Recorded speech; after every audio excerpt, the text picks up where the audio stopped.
action-packed short film that would entertain as well as give a perspective on things. We've been taught this thing, so we built our cage by ourselves.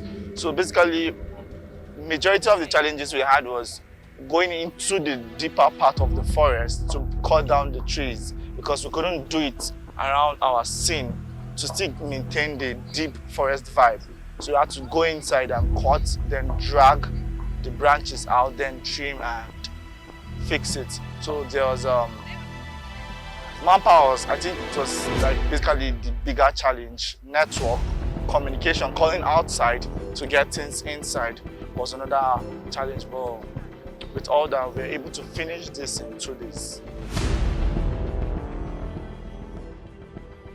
Initially, it was an idea about students on their way to excursion, and then they were hijacked by some carnivorous human beings that eat human flesh.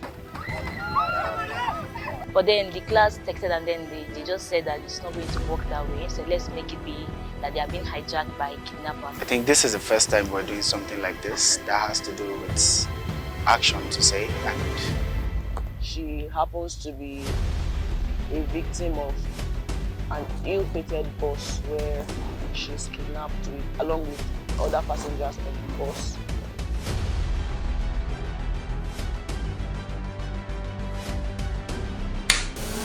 We just finished doing one scene and it was kind of nice, but we have to do a second take, which is par for the course.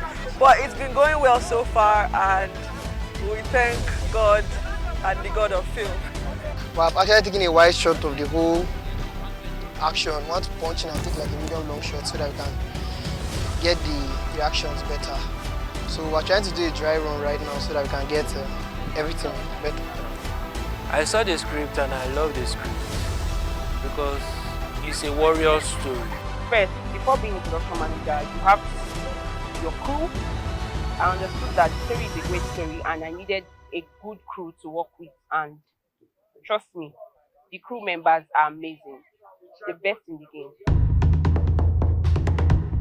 And action. I believe when we first sent the first drive of the story to the group, she read it immediately and she said she was going to direct it because she loved directing action movies, and I've seen it in her. So she's a very strong-willed lady, and she goes for whatever she wants. Building of this cage was actually a challenge.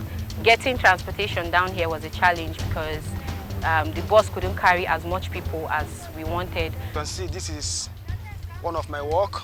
I'm into creating of stuff, anything you can think of.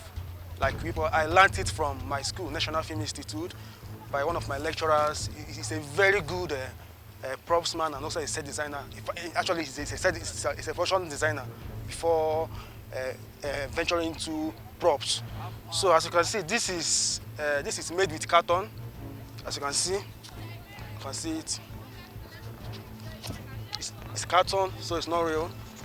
So to make this, like for me to make this, it took me, let me say, a week to make just one of these guns. That's aside from painting.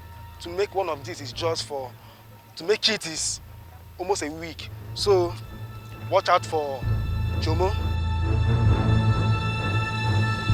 The Institute has done a good job because they have provided everything needed, everything, essentially everything for a reasonable production. It may not be everything that students would have needed, but enough for a good production.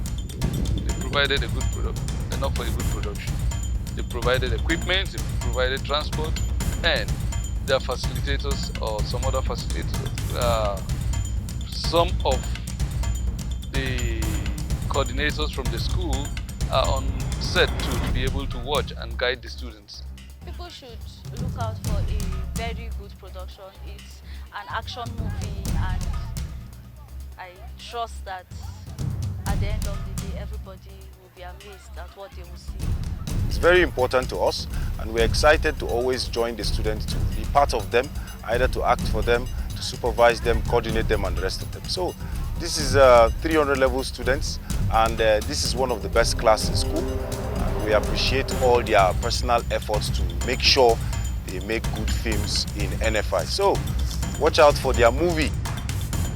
You are in for a little surprise, not much of a surprise, but something